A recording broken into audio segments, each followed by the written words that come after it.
salve a tutti, noi di Veneto Economy oggi siamo qui alla Dalben per l'Assemblea Generale di Giovani di Confindustria Veneto Est. Con noi abbiamo Walter Bertin, vicepresidente di Confindustria Veneto Est. Il tema della serata è stato Fabbrica del domani. Cos'è questa Fabbrica del domani?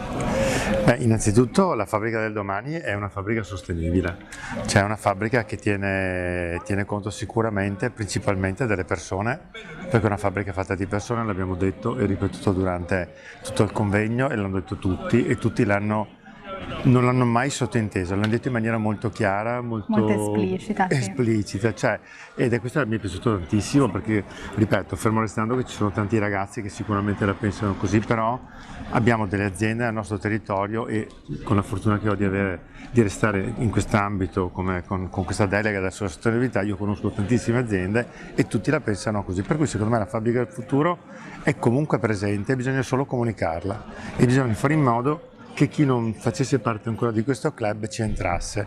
Magari non sono tante aziende grandi, sono aziende piccoline, sono quelle tipiche del nostro territorio che purtroppo sono abituate a lavorare con la testa bassa.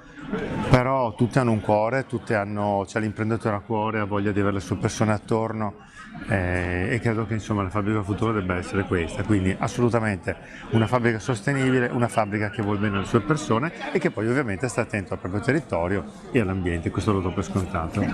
Bene Walter, ti ringrazio e alla prossima. Grazie a voi, grazie.